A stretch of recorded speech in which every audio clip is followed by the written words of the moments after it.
Welcome to Homeschool Life. Homeschool Life is here to provide a place for you to have a conversation where you can learn, grow, share, and encourage each other. From curriculum and how-tos, tips and tricks, day-to-day lifestyle, and more. So we're going to get started here. And welcome back if you've been with us before. Summer is a great time to key in on one or two things.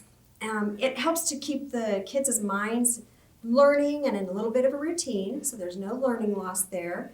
It helps you as well, and it can ease your school year by helping you have less stress to make things run more smoothly if you just focus on one or two things, such as what we're going to talk about today. This is a time for you just to be focused and have that time and space for just one subject. So you're not trying to cram in a whole bunch of stuff. So you'll definitely still have a lot of free time in your summer. So we're going to talk about some unit studies and summertime learning. And we're going to talk about, in particular, character development and reading today. So first of all, there's two types of unit studies. Okay, so there's the kind where you do all of your subjects around one topic. So for example, horses. All right, so you could pick the topic of horses and you could teach science and language arts and history and art, and you can just go on and you can do all of these subjects around the subject of horses. You might have to supplement like maybe with a math curriculum in this case.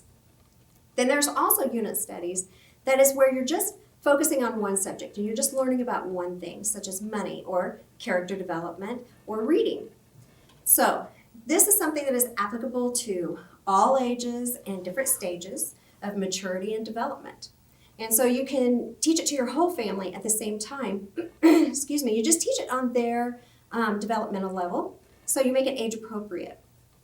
So what you're doing in this is you're teaching, they're learning, and then they're practicing and they're experiencing it so that it really goes deep and it becomes a lifelong skill. It does take time and diligence, and it is so worth it, trust me. It doesn't have to take a lot of time out of your summer either. You can do it like 3 days a week for half an hour a day, depending on what it is. You can make it something that's short and simple every single day. You can do it just 1 day a week. Like, it depends on your topic, and it depends on the age level of your kids, and it depends on their attention span and other factors like that. But summer is a great time that you can really curtail to each individual child, and you can get a lot accomplished in a short amount of time. So today is about unit studies and summer learning, character development, and reading. So let's start with character development. So this is focusing on developing good habits, right? Daily habits, from personal care to attitudes to chores and more. So for example, how about brushing teeth and making their bed every day? How about attitudes such as kindness, sharing, taking turns, doing for others and not thinking so much about themselves? How about some self-control, humility, being responsible? Can you see where if your kids are mature in some of these areas, by the time school starts, your day will be much smoother because you won't be having to talk to them about these individual things all the time. So one of the ways that you can do this, I suggest, is you can use workbooks and different curriculum like that, and then make sure that you give some hands-on daily practice as well. So in other words, don't teach a character development on Monday and then ignore it until the following time that you're going to teach on it. Make sure each day that they're working on this skill. So I want to talk to you first about Train Up a Child series. So this is the Train Up a Child series. And this was written by the author for her children. And then other people started noticing how her kids were behaving and doing, and they started asking her, like, hey, can we get a copy of that? And so as it goes with a lot of homeschool curriculum, it has become a published curriculum that they have been sharing with all of us so that we can gain the skills that they have as well. So each one of these books has 16 life skills. They're lessons with activities, and there's 4 quizzes in each book. So you can just pick one for the summer and work on that. Maybe you've got a child here as choosing humility. I've got choosing obedience, choosing responsibility, and choosing self-control. Now there are others. I just grabbed these. So maybe you've got a child that you really want to focus on responsibility with. So maybe you'll do this workbook with them, and you'll do the obedience one with a different child that needs to really work on that.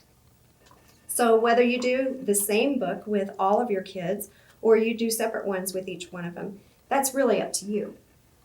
Let me give you a quick peek in here. So the nice thing about these workbooks is this is for grades K-5 to 2nd with adult supervision. So you're going to have to help them. But your 3rd through 5th graders can use this as a self-study. So you can just give it to them and then just check on them and make sure that they're doing what they're supposed to be doing for some accountability.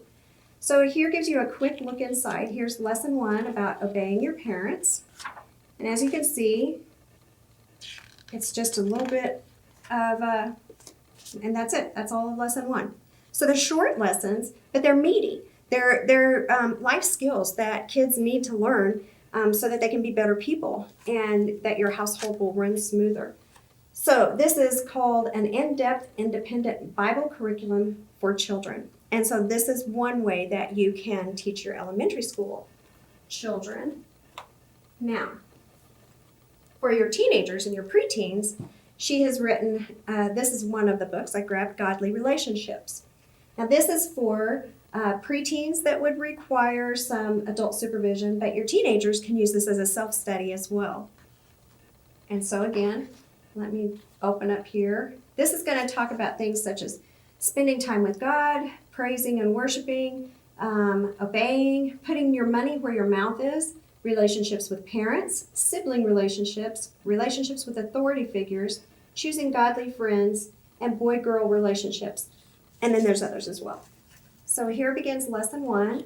You've got a little bit of text and you've got some free writing based off of some scriptures that they look up. And then that's it. That's all of lesson 1. So again, it's a little more than the elementary age, but again, it's age appropriate.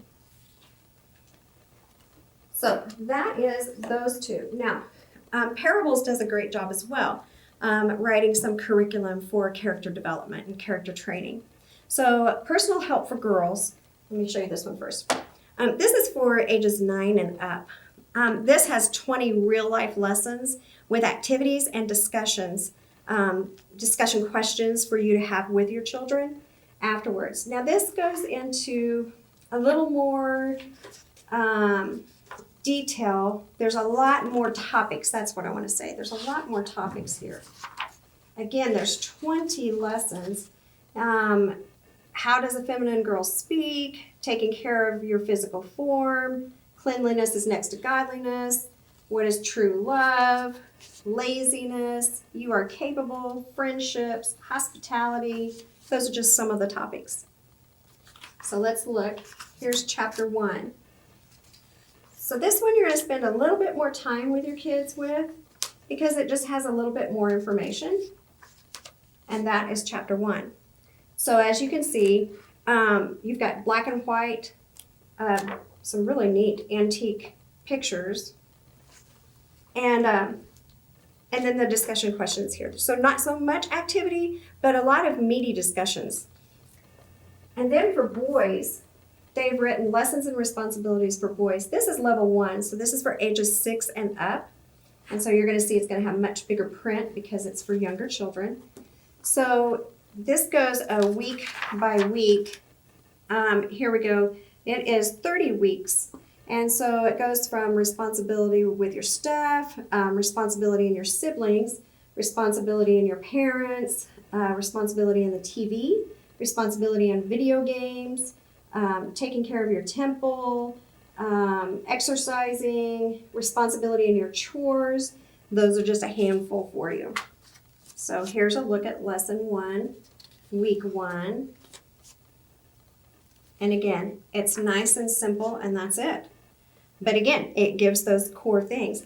Now, once you teach the topic, then you just want to give them time and area to practice this in your own home and with your family. And you can make it fun. You can give them some little challenges, just throw out some little tests once in a while. You can create some games. You can give them some practice skills, like you can do some role playing. So you can take what you find in the curriculum and then you can curtail it and you can personalize it for you and your family.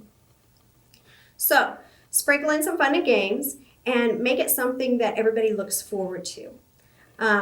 And you can add some fun-related reading books as well. So let's say you're teaching on lying and telling the truth. And so you could find some age-appropriate books that just kind of have that moral through the story theme. And so they'll be picking it up in some different ways. Maybe you find a movie or a TV series that kind of goes along with it. You don't want to make it so much that you're cramming it down their throat and they're sick of it, but you just want to come at it from some different angles, especially for some of your repetitive learners. That would be really good as well. But also it just kind of mixes it up and you don't even have to tell them, hey, this is part of school. You're just like, hey, check out this book that I found. And they're reading it and they're not even realizing it, okay? So let me show you some examples of this. As we go into reading as a unit study, there are some great curriculums out there that all it is it's a little book that goes along with, what am I trying to say, a study guide, thank you. A study guide that goes along with the corresponding book. So they're going to read chapter by chapter a book, and then they're going to answer some questions. This is the bears on Hemlock Mountain, and so they would answer the questions. They're age appropriate.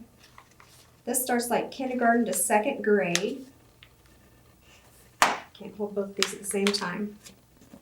This has little activities in it and some little questions. So this is great for reading comprehension and making sure that they're understanding. And you can do this written, or you can verbally do this with your child. Just ask them and have them tell you about it. Whichever you prefer. You don't have to have a study guide. You could just have discussions with them. Just really listen and pay attention to what they're saying. Don't be doing the dishes and thinking about, you know, what you're going to plan for your next meal or whatever, and just let them be talking. Really listen and ask them questions, probing questions that keep them going and make them really think about what it is that they're reading. So Memorial Press and Progeny Press both do really good jobs developing these. And so I grabbed some of these to show you as examples. Here's Tales from Beatrix Potter, which goes with this Peter Rabbit and 11 other favorite tales. This is a Memorial Press. The other one I showed you was a Progeny Press. And so just to show you a little bit of difference, there will be a little bit of vocabulary, there will be a little bit of scripture reading, just a little bit of language arts, just to see how they're doing. And you know, reading is such a fun summertime activity, and so when you couple it with something like this or discussions afterwards, it becomes even more in-depth and meaningful. Here is Little House on the Prairie. And I just grabbed for like all different ages and grades. I started with kindergarten up through 12th grade. Here is Treasure Island. And these are so fun to do. And here's The Hobbit. And this will help your children to learn to really kind of pay more attention to what they're reading and get more out of it and develop that love for reading. So those are some unit studies to use with study guides. Now, other things you can do for summer reading for your kids. I love these. Let me scoot over here. Biographies. YWAM biographies are amazing. These are starting with 4th grade and up. And these are great for reading aloud, or they're just great for reading alone. I got as much out of these as my children did when we were going through all of these. So they can be on different people that they know or people that they don't know. So here's one on C.S. Lewis, Laura Ingalls Wilder, and Daniel Boone. So you can even pick these according to what is their interest right now. It doesn't have to be a boy-girl thing, but what is their interest right now? And then it could also be an opportunity for them to just learn about somebody or something that they had no idea about. And I'm telling you, they're just very engaging books. Now for younger kids, the Who Were series and Who Was and What Was and Where Was are all these books. These are fascinating as well. Every one of these that I have read, I have just really enjoyed. So these are going to be on a younger age level, and so they're going to have some pictures here. But this one is about who was Laura Ingalls Wilder. And then this one is who were the Wright brothers. So again, you're going with what your child is interested in. Let's say you're reading, doing a unit study, and you've got the study guide for Little House on the Prairie. Then maybe you read this as well so they can learn more about Laura Ingalls Wilder, and you just kind of tie it all in together. Other fun books that you can get that help in with the character training. So now, do you see how we're merging these together and why I put these together? Character development and reading. Berenstain Bears, you can't go wrong with them. Mama's Helpers. Respect each other. So little books like this, chapter books for your kids to keep up on their reading skills during summer. And it's a really good idea to set aside some time and have them read to you. Maybe it's during the heat of the day, or maybe it's in the evening shortly before everybody's going to bed. Whatever it is, like kind of make it a routine because then everybody will look forward to it. Our favorite time was right after lunch. We did that during the school year and during the summer, so it kept some continuity going for us for the entire school year. And so it was just a nice, like we had the break for lunch and maybe I was preparing the evening meal or whatever, and they were having some free time, and then it was, let's come together and now let's sit together with a book. And I will give you a hint. A really awesome thing to do with your kids is to do some reading aloud. You know, they've done studies and they say that children who are read aloud, even high schoolers, they actually score higher on their ACT and SAT tests. So there's something different when they're hearing it. Now, some things that you can do is if you've got your family together and you're in the living room, take turns. Each person reads a page. Each person reads, if it's a short chapter book, a chapter, and pass around the book. Or maybe Monday it's my turn to read, and Tuesday it's child A, and Wednesday it's child B. And that way everybody gets a chance. Your little ones could be coloring or playing with some Legos while they're listening as well. But here's the trick. So what you do is you either set a timer or you set a limit. Say, we're only going to read 2 chapters and stick to it. And each day you do that. And pretty soon, if you're reading like a bigger book, like a chapter book or one of these that I've showed you today, you leave them hanging because they're going like, no, 1 more chapter, 5 more minutes, please. And you're like, no, we have to wait until tomorrow. And you are developing a love for reading without them even realizing it. It becomes a really fun thing and everybody's excited. Yay, it's time to read. And everybody comes together all excited. What's going to happen next in this book? We went through many books doing this, and my children today love to read. So this is some of the things that you can do. You can also, you know how libraries have their own reading programs? You can create your own reading program. Get a sticker chart and some stickers and come up with some fun rewards, whether it's something to do or it's actually physically something to give them. And just give them some incentive if you've got some that really don't want to read, or make it to track goals like I want to read 10 books this summer, and help them to achieve that goal by seeing that. Okay, so I think I've covered everything for you with character development and reading as unit studies and summer learning. Not everything. Please leave comments and ask questions and share your ideas, because I would love to hear your ideas. But this is just one way to continue with some summer learning with your children. It's simple. It doesn't take a lot of time. It's something that will really help your school year go much smoother. I hope this helps. Check out Mardel.com for materials and for our blog for more information on homeschooling. Thank you for watching.